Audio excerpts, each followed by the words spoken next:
A questão é, houve uma transição de poder. E por que isso é importante? Porque a liberdade do Coronel Cid, se isso fosse questionado lá atrás, enquanto ele era ajudante de ordens do presidente da República, poderia fazer sentido. Que estão ausentes, sim, os pressupostos que legitimam a decretação da prisão preventiva. O Coronel Cid, no meu entender, não há nenhum indício de que a liberdade dele cause risco às investigações ou uma ação penal.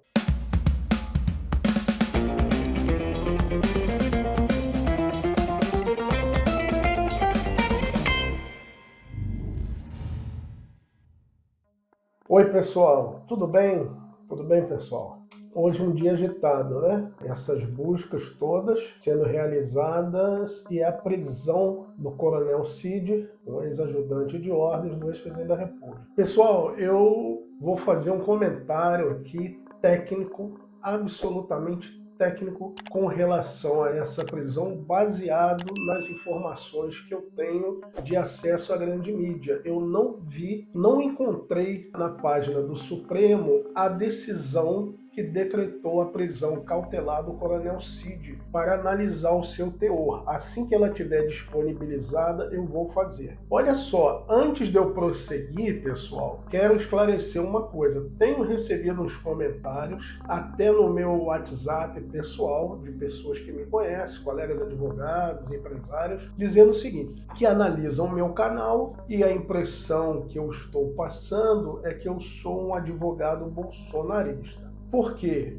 Porque nos meus vídeos eu tenho criticado e a minha análise técnica criticado algumas medidas cautelares. A minha análise técnica jurídica, eu repito, na época da Lava Jato, eu postei muito comentário, muita análise das ilegalidades, dos equívocos, das fundamentações inidôneas. Eu ataquei muito condução coercitiva de testemunha que não tinha sido intimada, né? Que o ex-juiz Sérgio Moro tinha esse hábito, que inclusive depois veio a ser criticado pelo próprio ex-presidente Bolsonaro. A minha análise é técnica e jurídica. O que eu posso dizer? A prisão do Coronel Cid, pelo que se tem de informação, ela não é idônea. A fundamentação dela não é idônea. E, pessoal, poderia ser o Lula, o José Dirceu, qualquer um nessa situação que eu ia defender. Eu estou aqui para defender o direito. O meu perfil chama-se Defesa Técnica Jurídica. Para quem não me conhece, meu nome é Antônio Valença. Eu sou advogado criminalista, sou jurista, tenho meu perfil no Instagram, tenho um canal no YouTube aqui que a gente lançou para debater o direito, para debater a técnica jurídica, a ciência jurídica. Não é para debater paixão política. Paixão política não pode servir de fundamento para que as pessoas, e aí eu falo as pessoas, os cidadãos que votam, homens e mulheres desse país, que muitas vezes legitimam que o direito penal seja usado para fins políticos, ideológicos. E não pode, gente. Eu falava isso lá atrás, na época que o grupo que estava no poder era o grupo de esquerda, e eu falo isso hoje, na época que o grupo que saiu do poder de esquerda foi perseguido, e hoje está se perseguindo um grupo que saiu do poder. Por que eu falo em perseguição? Não é pelo crime. Vamos lá, o Coronel Cid. Estão sendo imputados a ele a prática de fatos graves, gravíssimos. Um coronel do Exército Brasileiro, na condição de chefe de gabinete de um presidente da República, falsear dados no sistema federal, no sistema de dados. Um coronel participar de adulteração de dados de um presidente da República para fazer uma viagem internacional, um crime com repercussão internacional. Porque, veja bem, confirmado, comprovado a consumação do crime, o ex-presidente da República Federativa do Brasil entrou em território americano usando documentos falsificados, com dados falsificados, falsificação ideológica, falsificação do conteúdo do documento. Se isso vier a ser comprovado, isso é muito sério. Para o nosso país, como nação, como república, isso é muito sério. E essas condutas, se comprovadas, têm que ser punidas. Eu não estou aqui defendendo, dizendo que não houve crime, que isso não é problema nenhum, isso é besteira, que vacina é isso. Não é isso. Os crimes são sérios, mas existe um processo penal. Aqui no Brasil vigora o princípio do indúbio pro réu. Significa que, havendo dúvida, a interpretação da lei, a aplicação da lei tem que ser favorável ao réu, ao acusado. No Brasil, na República Federativa do Brasil, vigora o princípio constitucional da inocência. Todos são inocentes até que se prove o contrário, pessoal. Pessoal, a gente não pode aceitar que as pessoas sejam tratadas como culpadas. Eu sempre falei isso. As pessoas, no geral, batem palma, acham bonito quando alguém é acusado de alguma coisa, sai aquela operação midiática. A imprensa ama. A grande mídia ama essas operações midiáticas. Prenderam 500 policiais no Brasil, prenderam 37 pessoas, 48 pessoas. Aí você vai ver, prendeu por quê? Né? Tem provas, indícios fortes para uma prisão cautelar. O que é a prisão cautelar? É a prisão que ocorre antes da condenação penal. O coronel Cid foi processado e julgado pelo crime que a ele está sendo imputado de falsificação? Não. Ele não foi processado, não teve direito à ampla defesa e ao contraditório. Ele e milhares de pessoas nesse país. Vários dos meus clientes, que eu trabalhei muito para soltar, foram presos em medidas cautelares de prisão preventiva e ou temporária, que é uma outra prisão que não se aplica a esse caso. Tá? O que acontece? Eles são presos por questão de indícios. E que muitas vezes, e graças a Deus, na quase totalidade dos meus clientes, no decorrer da instrução penal com a ampla defesa e o contraditório, no final há uma sentença absolutória. E aí, o que se comprova? Que lá atrás, quando ele foi preso, não havia razão. Ele não era culpado. Ele não praticou o crime. Nesse caso concreto aqui do Coronel Cid, digamos que existam provas extremamente robustas de que ele realmente praticou o fato típico, o fato que está na lei, a conduta que ele praticou possui adequação típica com o verbo núcleo do tipo penal descrito na lei, ou seja, ele praticou um crime, a autoria e materialidade. Beleza? Então o que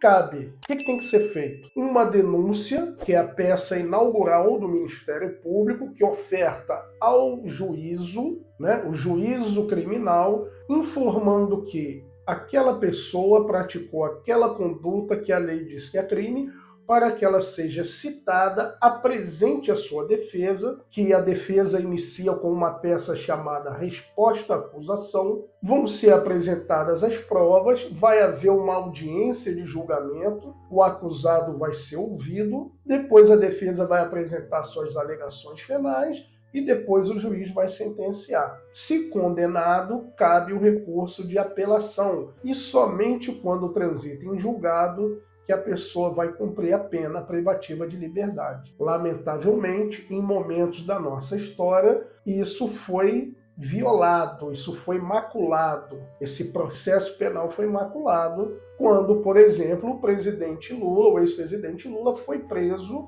antes de transitar em julgado a sua condenação. Parte da sociedade brasileira bateu palmas, achou bonito, a advocacia falou que isso não poderia acontecer, que é inconstitucional, e nós, advogados criminalistas, fomos chamados de muita coisa. Eu escutei muita besteira, muita gente postou besteira na minha página na rede social, dizendo que nós estávamos impedindo o Brasil de melhorar, que nós estávamos defendendo a corrupção, e um bando de besteira que a gente teve que aturar de gente despreparada ou mal intencionada. Tem dois tipos de pessoas: aquelas que têm a paixão política e total desconhecimento de tudo e seguiam pela paixão, e aqueles que conhecem a lei, conhecem o processo penal, conhecem a Constituição, mas por uma questão de má fé, por serem mal intencionadas, por desejarem manipular a opinião desses outros que se movem pela paixão sem conhecer nada, essas pessoas atacaram a advocacia. Mas está aí. Olha o que acontece quando a gente atropela o processo penal. Voltamos ao caso do Coronel Cid. O Coronel Cid não foi denunciado, ele foi preso numa medida cautelar, uma prisão preventiva. Eu já falei em outro vídeo, mas eu vou ler de novo para vocês aqui o que o Código de Processo Penal impõe sobre uma prisão preventiva. Está no artigo 312 do Código de Processo Penal, porque a prisão preventiva não é uma prisão de quem foi processado e condenado. Ela é uma prisão, uma medida cautelar que o judiciário pode decretar, o juiz, o ministro, o desembargador, o julgador, ao longo de um processo penal. Vamos ver o que diz. A prisão preventiva poderá ser decretada como garantia da ordem pública, ordem econômica, conveniência da instrução criminal ou para assegurar aplicação da lei penal quando houver prova de existência do crime, indício suficiente de autoria e de perigo gerado pelo estado de liberdade do imputado. Pessoal, vamos lá. Ocorre um crime, ordem econômica, digamos um crime no mercado financeiro. Uma organização criminosa começa a operar nos mercados financeiros, gerando um grave risco à ordem econômica. E aí o judiciário, tendo provas do crime, indícios de autoria, o crime tem que ter prova. Olha o que a lei diz. Prova da existência do crime. Não pode haver suspeita de crime. Indícios de crime. A prisão preventiva precisa da prova cabal que houve um crime. É o caso do serial killer. Você tem várias pessoas mortas. Não há dúvida que houve uma série de assassinatos. E o indício de autoria. Tudo indica que esse é o serial killer por N fatores. Então isso aí legitima, bacana. Mas o que ela diz? Ainda que haja a prova do crime, é preciso haver um risco ou à ordem econômica, no caso de uma quadrilha fazendo golpes no mercado financeiro, manipulação de mercado, causando instabilidade na bolsa, no mercado de juros, por exemplo. A ordem pública, caso clássico, exemplo emblemático, aquele bando de arruaceiros que foi depredar patrimônio público, dizendo-se patriotas, depredando o patrimônio público, que não foram atos terroristas. Também já falei isso em vários vídeos. Não foram atos terroristas e nem foi tentativa de golpe de Estado. Foi ato de vandalismo. Vândalos. Aquilo ali coloca um risco, uma comoção à ordem pública que legitima a preventiva como ocorreu, ok?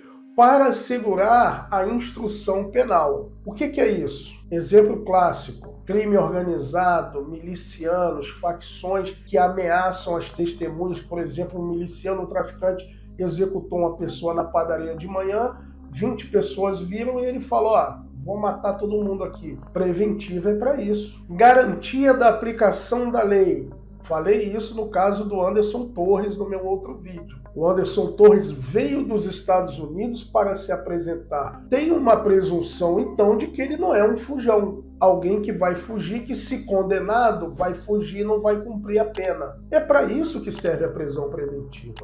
Agora, vamos olhar aqui o caso do Coronel Cid. Estão sendo imputados a eles fatos, crimes, condutas praticadas no ano de 2021, há 2 anos atrás. Eu pergunto agora a você que está me assistindo, mesmo você que não é advogado, não é formado em direito, ouvindo isso que eu li que está na lei, não está na minha cabeça, ouvindo essas palavras, o que dispõe a lei, pela sua intuição, percepção mínima, prisão preventiva, prevenir algo, é compatível o conceito de prevenir com algo que aconteceu há 2 anos atrás? Eu entendo que não. Um caso como o do Coronel Cid tem que ser oferecida a denúncia, ele apresentar a defesa e, se as provas forem cabais, incontestáveis, acima da dúvida razoável, como eu já falei nos meus outros vídeos, o vídeo que está aí de nome Indúbio pro réu, eu falo isso. Tem um vídeo aqui no canal, assista lá depois, Indúbio pro réu, Falei isso também no meu vídeo que eu comento a prisão preventiva do Anderson Torres, indúbio pro réu. A pessoa, para ser condenada, tem que ter prova acima da dúvida razoável, ok? Aí eu pergunto a vocês, um fato que ocorreu em 2021, esquece que é o Coronel Cid, esquece a gravidade do que é um coronel do Exército envolvido nisso. Pensa que é o Lula, ou é o Coronel Cid, ou é o Bolsonaro, ou é o... Pô, fala aí os políticos aí, vocês falam, é Ciro Gomes, sei lá quem, da esquerda, da direita. Pensa que é o seu vizinho, pensa que é o seu cunhado, que é o seu irmão, que é o seu pai, que é o seu filho. Chega a polícia, bate na sua porta, você está preso preventivamente por uma coisa que aconteceu 2 anos atrás. Aí eu pergunto a você, existe um risco à ordem pública? O Coronel Cid estava gerando risco à ordem pública? O Coronel Cid estava gerando um risco à ordem econômica? O Coronel Cid estava na iminência de fugir do Brasil? Indicava-se que se ele fosse citado para ação penal, ele ia fugir do país e não iam conseguir encontrá-lo em lugar algum para ele cumprir a pena? Porque existe uma diferença, gente, de uma pessoa que,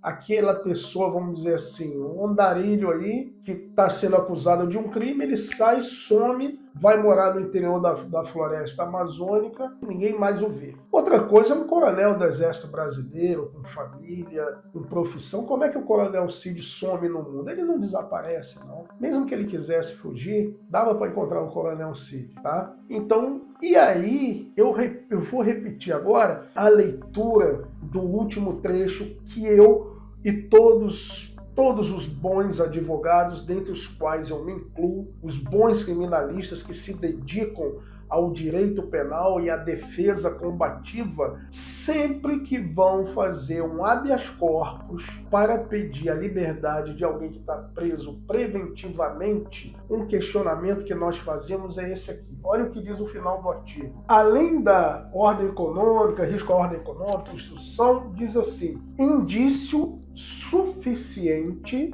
de autoria e de que? Perigo gerado pelo estado de liberdade do imputado. Gente, a prisão preventiva, ela só pode ocorrer, repito, prisão preventiva somente pode ocorrer se houver indício de que a liberdade daquela pessoa impõe um risco. Lei penal e processual penal não admite interpretação extensiva, não, tá? É aquilo que está ali. Ou você mostra qual é o risco da liberdade dele ou não pode ser preso. Eu pergunto a você, qual o risco que a liberdade do Coronel Cid ou qualquer outro na situação dele impõe à sociedade? Qual o risco que a liberdade dele põe ao processo, à sociedade, por um fato de uma falsidade de dados de um documento feito há 2 anos atrás? Ele não faz parte do governo. O grupo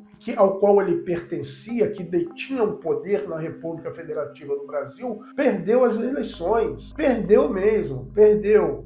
O governador de São Paulo falou que as eleições foram limpas, o governador de Minas falou que as eleições foram limpas, a Federação das Indústrias de São Paulo falou que as eleições foram limpas, o senador Sérgio Moro falou que as eleições foram limpas, o senador Hamilton Mourão, general do Exército Brasileiro, falou que as eleições foram limpas. Então, o grupo saiu do poder de forma democrática. E tem um outro grupo detendo o poder. Gostem ou não sou contra nem a favor, não vou entrar no mérito de que quem está hoje no poder se merece, se não merece, se errou, se é criminoso, se não era. Aí é outra análise. A questão é, houve uma transição de poder. E por que isso é importante? Porque a liberdade do Coronel Cid, se isso fosse questionado lá atrás, enquanto ele era ajudante de ordens do presidente da República, poderia fazer sentido. Ele pode influir, ele pode fazer uma movimentação, jogadas estratégicas em função da sua situação de imputado, de investigado, mas ele não tem mais acesso à máquina do governo. A máquina está dominada, controlada hoje por um outro grupo que domina o poder político no país, da presidência da República. Então, o Coronel Cid, a liberdade dele, no meu entender,